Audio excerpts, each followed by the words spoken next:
Bismillahirrahmanirrahim. Assalamualaikum warahmatullahi wabarakatuh.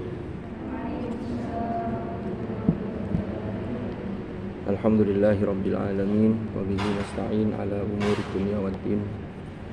Wassalatu wassalamu ala asyrafil anbiya wal mursalin sayyidina Muhammadin wa ala alihi wa sahbihi ajma'in. Amma ba'd.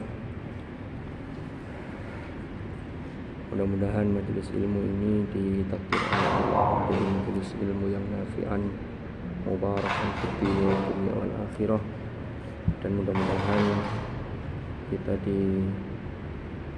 ditakdirkan termasuk min ahlil ilmi wa ahlil khair wa ahlil tuqah ala hadhihi niyyah wa ala kulli niyyatin salihah wa ala ma nawainahu ala ma nawahu asal salih. ثم إلى حضرة النبي المصطفى رسول الله سيدنا محمد صلى الله عليه وسلم، إلى حضرة إخوانه من الأنبياء والمرسلين والصحابة والتابعين والعلماء العاملين والمصنفين وأئمة المجتهدين والقراء والمفسرين وجميع الملائكة المقربين والخصوص حضرة الشيخ أشرف وجميع مشايخه فليأسس الشيخ وجميع مشايخهم وأصولهم وفروعهم ونفعنا بهم وبعلومهم في الدارين آمين. الفاتحة. أعوذ بالله من الشيطان الرجيم. بسم الله الرحمن الرحيم. الرحمن الرحيم مالك يوم الدين. صراط الذين أنعمت عليهم.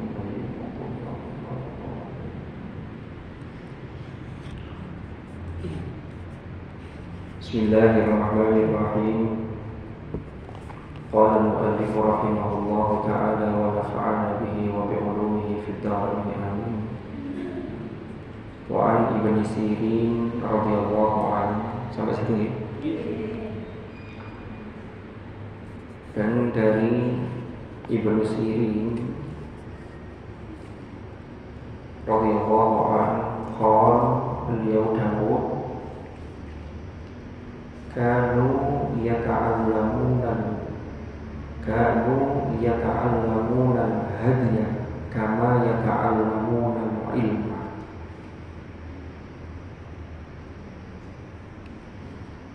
Kanu mereka dulu para sahabat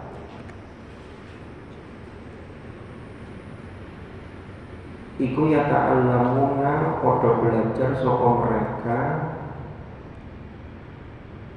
al-hadiyah ing adab akhlak. Ini di penjelasannya ini al-had di sini maknanya ismun yutliquhus salafu yuriduna bihi al-adab. Ya, waqad yutliqunahu yuriduna bihi ma yashmalu tariqata kullaha. Contohnya fayaqulun fulanun ala hadiyin hasanin. Jadi hadiyin itu maknanya di sini adalah ini adalah ungkapan yang dimaksud oleh orang-orang salaf.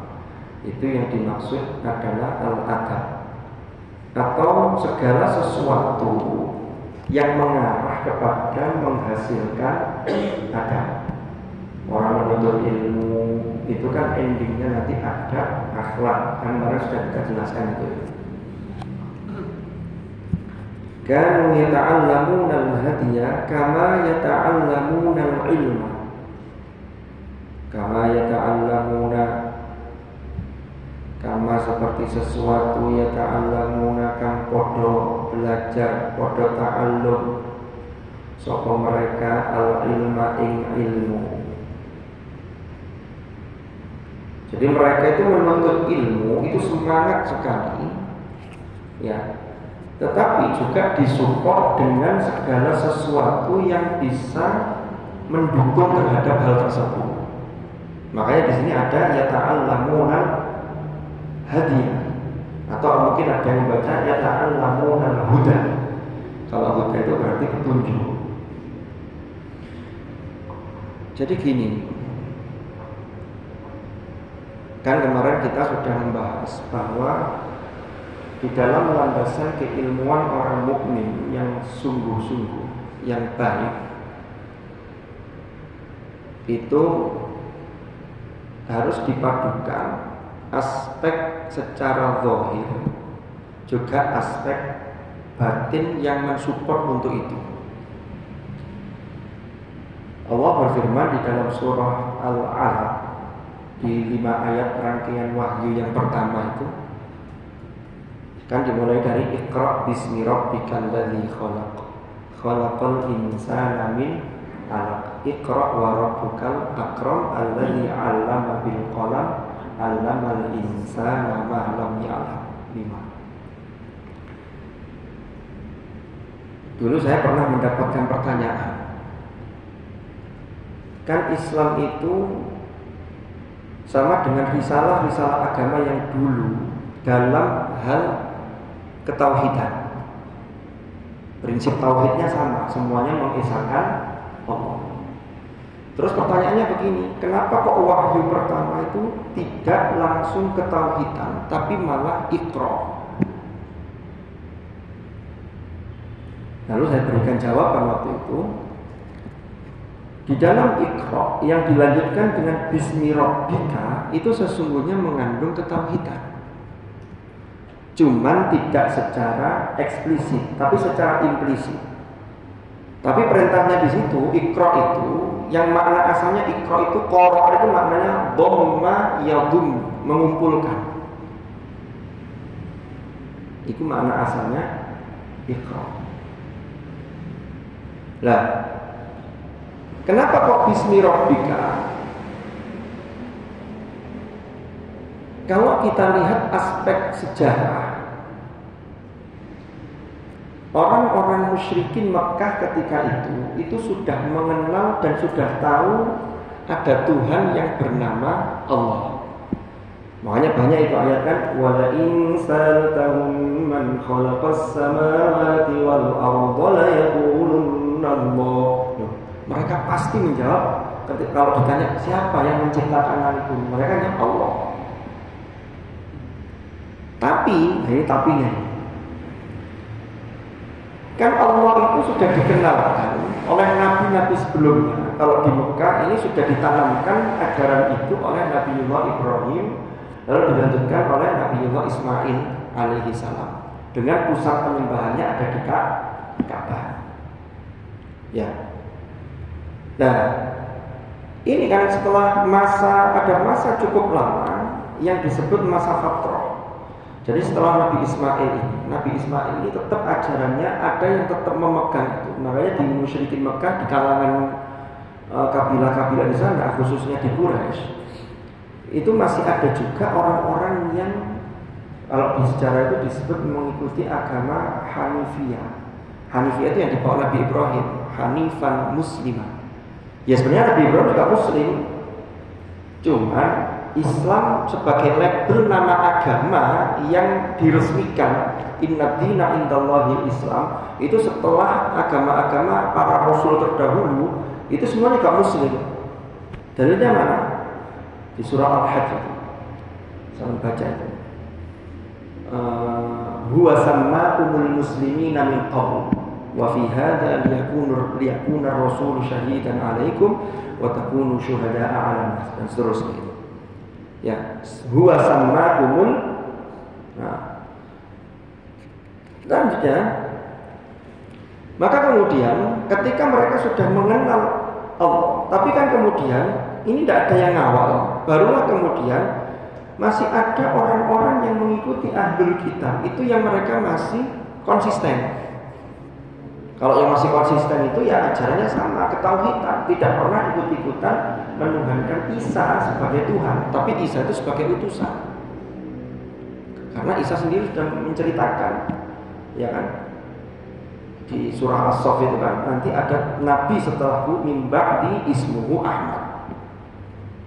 Makanya kalau kalian baca sejarah itu kan, ketika nabi itu masih belum diangkat jadi nabi, itu sudah dibaca oleh Buhairah. Buhairah itu termasuk ahlul kitab, itu pemimpin agama ketika itu Nasrani, tapi masih yang kalau dalam bahasa Al-Quran itu laisu sawa'a min ahlil kitab ummatun qa'imah yatluna ayatillahi ana al-laili wa hum yasjudun. Itu masih ummatun qa'imah. Tetapi seiring berjalannya waktu, masa fatrah ini cukup panjang. Masa fatrah itu adalah masa kekosongan, tidak ada utusan. Jadi setelah masa Nabi Isa sampai Rasulullah Muhammad itu tidak ada utusan. Agama itu dihandle oleh para pemuka-pemuka agama. Itu yang di juz 6 Al-Maidah itu Allah dawuh, ya ahlal kitab qad ja'akum rasuluna yubayyinu lakum ala fatratin minar rusul. Jadi masa fatrah. Sehingga yang terjadi banyak penyimpangan. Di kalangan kaum Nasrani sendiri ada penyimpangan. Ya. Lalu kemudian mengangkat Isa itu sebagai Tuhan dalam konsili Nisea tahun 300 sekian Masehi. Terus ada penyimpangan-penyimpangan, termasuk mereka mentahrif kitab suci mereka. Yes. Di kalangan Mekah sendiri itu dulu ada namanya Amr bin Lu'ay. Itu orang yang kemudian membawa berhala-berhala termasuk ditaruh di sekitar Ka'bah. Tapi penghormatan mereka terhadap Ka'bah tetap. Ka'bah itu dihormati. Makanya dulu ketika Abraha menyerang Mekah, itu kan Abdul Muthalib kan kemudian menyerahkan itu pada yang pemiliknya. Sudahlah, saya serahkan kepada panjenengan. Ya, nah, orang Quraisy mestinya itu menyembah pada Allah, Rabb hadzal bait. Tapi faktanya mereka malah menjadikan berhala-berhala itu sebagai sesembahan, walaupun alasan mereka awalnya itu hanya sebagai ma'buduhum illa liyuqarribuna ilallahi zulfa. Wes. Singkat cerita, mereka itu sudah kenal Allah, hanya dalam persepsi mereka itu Allahnya itu beda. Allahnya itu sudah mengalami reduksi bahkan distorsi makna, gitu loh. Sehingga dalam pandangan mereka Allah itu punya anak. Ya, itu dibawa oleh orang Nasrani. Orang Yahudi juga punya pemikiran seperti itu. Juz 10 ada ayat. Wa qalatil yahudu Uzairun ibnullah wa qalatin nasara al-masih ibnullah. Dengan ini Al-Quran meluruskan, laqad kafara alladziina qalu innallaha huwal masih ibnu Maryam. Lah sing ngomong Isa bin Maryam itu adalah anaknya Allah atau itu sebagai Tuhan, kufur, akidahnya batal. Itu turunnya Al-Quran terus mengoreksi itu semua. Karena Al-Quran itu fungsinya musaddiqan lima baina yadayhi. Nah, karena mereka sudah kenal Allah, kalau kemudian langsung Iqra bismillah atau langsung secara eksplisit Allah, maka ini belum terbersihkan apa yang menjadi pemahaman mereka, gitu loh. Bisa diikuti ya. Akhirnya Iqra bismi rabbik. Bismi rabbik, sampai lihat ayat-ayat yang awal-awal turun sebelum ada Fatihah dan apalagi Al-Ikhlas, itu Allah menggunakan lafaz Rabb sebagai pengganti Allah. Tuhanmu wahai Muhammad. Surat Al-Muddathir, wa rabbaka fakabbir, dan kepada Tuhanmu wahai Muhammad maka agungkanlah. Wa rabbaka. Singkat cerita, karena singkat cerita itu tidak singkat-singkat. Tiba disingkat oleh Jibawa. Itu ternyata kemudian orang-orang musyrikin Mekah itu bertanya-tanya, sajane Tuhan Muhammad itu sapa sih? Itulah kemudian turun surat Al-Ikhlas. Qul, katakanlah wahai Muhammad, huwallahu ahad. Huwa itu dhamir, tapi tidak ada kembalinya. Wong sebelumnya tidak ada isim dhamirnya. Tapi ini huwa ini karena sudah ada di benak orang-orang ketika itu, huwa itu Tuhan yang dimaksud, huwa Tuhan yang Muhammad dan Tuhan kalian semua sesungguhnya. Sama kayak ketika Nabi Musa mengajak atau mendakwahkan agama kepada Fir'aun itu, ini kan Rabbukum wa Rabbu abaikumul awwalin. Itu saja diajak berlogika Fir'aun, tapi tidak mau menerima. Kan Fir'aun itu mengaku sebagai faqala ana rabbukumul a'la. Saya ini Tuhanmu yang paling tinggi kedudukannya di antara Tuhan-Tuhan yang lain. Maka Nabi Musa mengatakan, siapa Tuhanmu wahai Musa? Ini adalah Rabbukum wa Rabbu abaikumul a'la. Ini Tuhanmu juga dan Tuhan bapak-bapakmu dulu. Kalau sampai sekarang baru ngaku Tuhan, terus mbah-mbah sampean ben Tuhane sapa? Lah Tuhane sekarang kait ono gitu kan. Lu itu masuk akal banget itu. Wah, Fir'aun kan sudah ada muran-muran gitu kan. Sudah terima sudah. Ini enggak yang aneh-aneh ini. Jadi Fir'aun. Wes, kembali ke itu. Maka ketika Iqra bismi rabbikal ladzi khalaq, kalau disterilkan qul huwallahu ahad, ini loh yang ahad, ini esa. Ketauhidan. Allahus Shomad. Jangan bergantung kepada yang lain. Termasuk lewat berhala-berhala itu. Ini jangan salah paham. Beda kasusnya dengan tawasul. Kalau tawasul dengan amal soleh atau dengan orang yang punya amal soleh sehingga punya kedekatan dengan Allah, itu beda dengan berhala.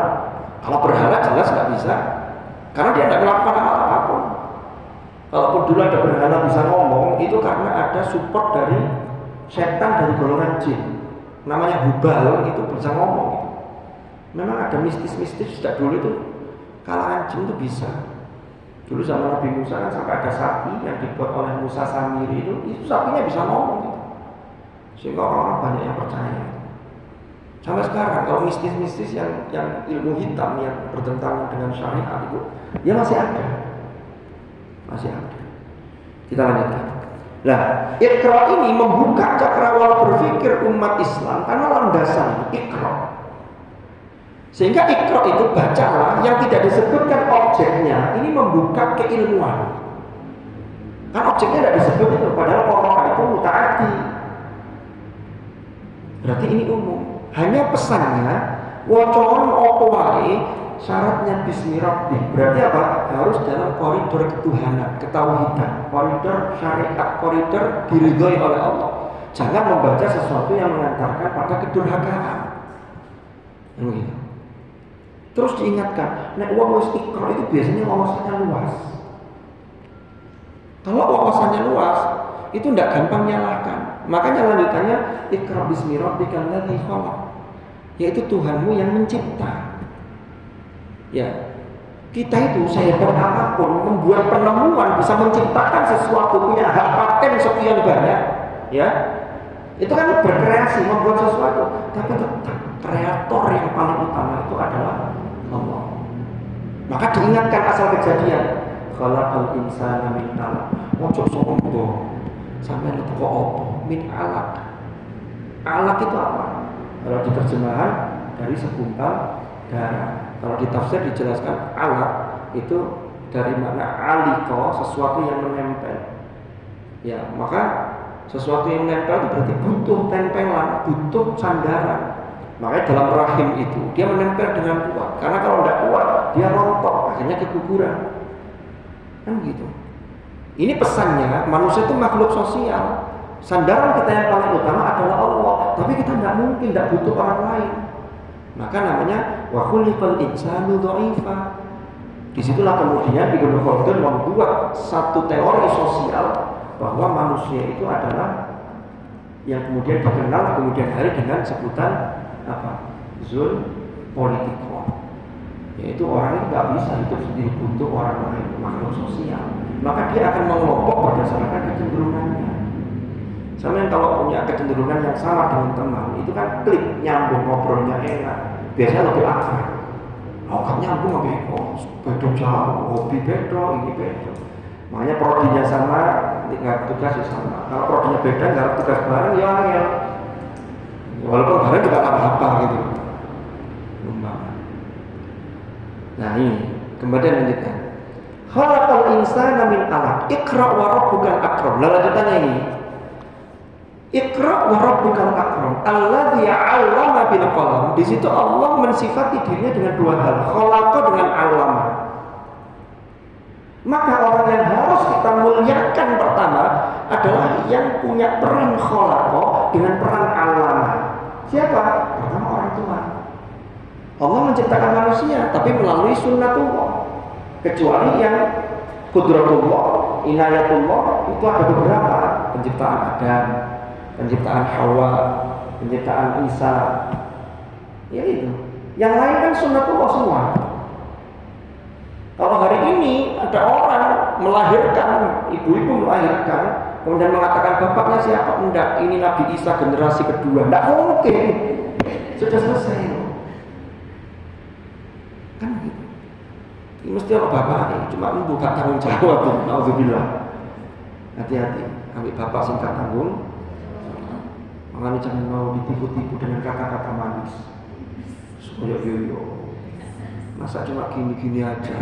Kita kan sekarang statusnya udah jadian. Masa podo ambek koncoan, lalu minta yang lebih. Wah. Hati-hati kalau ada yang mengajak begitu, itu bukan cinta, tapi syahwat yang berbalut cinta. Padahal nanti kalau sudah hamil beneran ditinggal itu. Hati-hati jadi perempuan ya. Terutama yang mbak-mbak ini. Yang orang Melayu nanti nang Kalimantan kalau segero wis. Itu ngatur kabeh. Dampaknya berat. Dosa ya jelas dosa kabeh ya. Cuman dampak berikutnya itu terjadi kehamilan. Berat banget ini.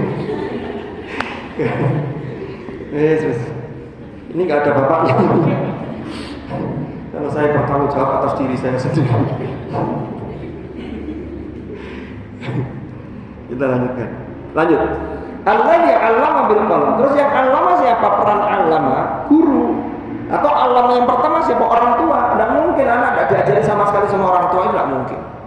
Sambil diajari melaku, dituntun, diajari. Gak mungkin jadi takok apa.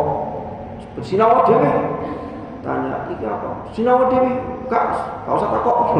Ini orang macam apa itu? Terlebih lagi guru. Ya. Dan ini terus. Nah, terus yang menarik lanjutannya. Setelah Allah ya'allama bil qalam, Allah itu menyatakan allamal insana khalaq apa? Apa pertama?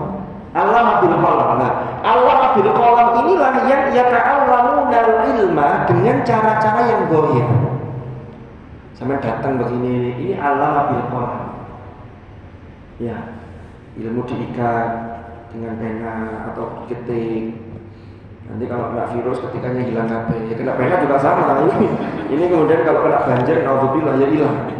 Makanya Imam Syafi'i betul-betul ilmu itu dihafal. Kalau beliau mengatakan ista'obong kabeh, al ilmu fis sudur la fis sudur. Ilmu itu di sini. Itu kalau sudah sekelas Imam Syafi'i. Kalau kita ya tetap harus mutola'ah. Bila kamu lalian. Oke, kita lanjutkan. Tapi untuk yang mengejar yang ini, biar kita mendapatkan ilmu yang mengantarkan pada adab dan akhlak, itu harus disupport dengan hal lain. Allamal insana malam ya'lam. Lah hal lain itu apa? Hal lain itulah ya senang dia ya ditirakati. Ya. Sampeyan sinau ya bentuk dari tirakat. Ya. Terus mana ya ditirakati yang lain disupport. Ya poso. Ya qiyamul lail. Ya ngaji. Terus bismillah ya Allah, dengan amal soleh yang saya lakukan ini mudahkanlah saya dalam menuntut ilmu. Itu namanya tawassul dengan amal soleh. Itu boleh. Semakin banyak amal soleh sampean, maka sampean bisa bertawassul dengan itu. Loh berarti kita melakukan amal amri. Loh kalau amrinya dengan Allah ya memang harus dengan Allah. Ya enggak boleh kalau dengan orang lain. Dengan orang lain, dengan makhluk atau dengan orang selain Allah, gitu. Saya melakukan ini untuk mendapatkan ini biar nanti dipuji oleh sana. Ini sudah beda konteksnya. Makanya ini nanti akan mendownload dua hal. Dirosah yang begini. Awal sinau. Kalau sampai support dengan yang lain, nanti sampai mendapat namanya wirofah. Dua hal ini yang kalau doa dalam doa kita, Rabbi zidni ilma, itu dalam konteks dirosah, warzuqni fahma konteksnya wirofah. Sehingga warzuqni fahma itu tidak hanya paham, tapi faham yang merasuk ke dalam diri kita sampai pada tingkah laku yang membentuk kepribadian. Ilmunya yang membentuk kepribadian, karakter. Itu sudah wirofah.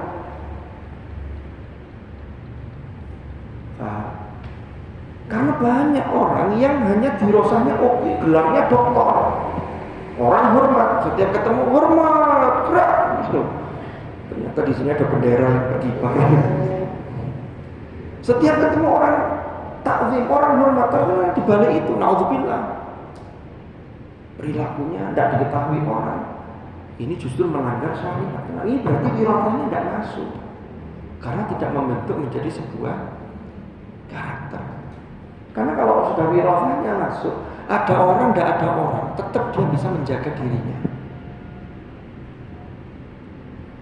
Ya, sampai jadi musyrifah.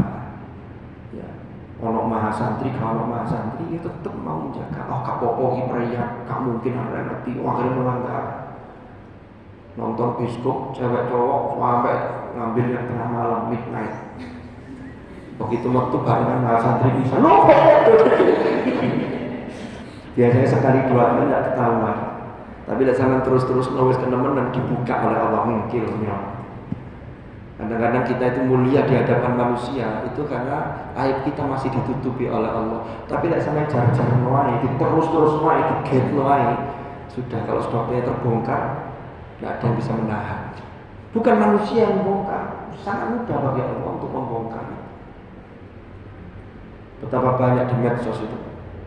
Ya, orang yang melakukan perselingkuhan, ya, sekoyak-koyak itu sudah rapi banget, tidak mungkin ketahuan.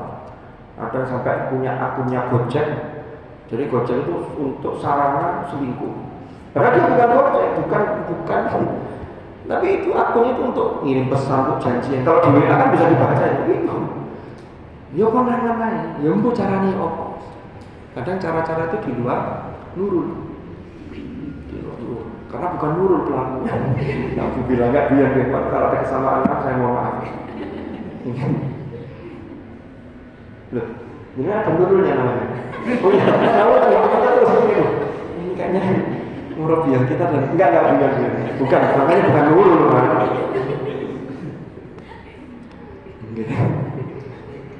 Jadi disupport gitu. Kanu yata'allamuna al-huda atau yata'allamuna al-hadiya kama yata'allamuna al-ilma. Jadi gak mek sinyal tapi disupport. Itulah karakter orang beriman dalam menuntut ilmu, sehingga nanti hasilnya itu juga bagus. Saya kira itu yang bisa saya sampaikan. Saya tidak bisa sampai jamaah maghrib ini karena langsung ke Singosari nanti. Waktu tidak nutup saya perjalanan di Singosari, saya piket imam tarawih di Masjid Hizbullah itu di Masjid besar. Wallahu a'lam bishawab. Dan manfaat mudah-mudahan barakah. Al-Fatihah.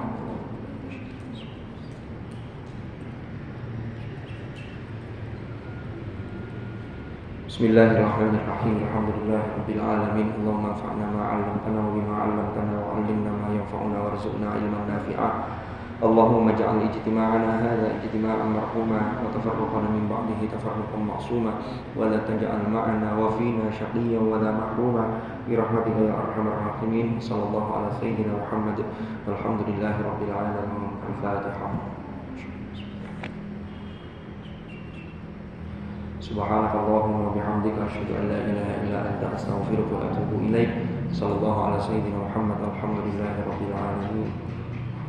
Hadanallahu wa iyyakum ajma'in. Al-afwa minkum. Wassalamu alaikum warahmatullahi wabarakatuh. Waalaikumsalam warahmatullahi wabarakatuh.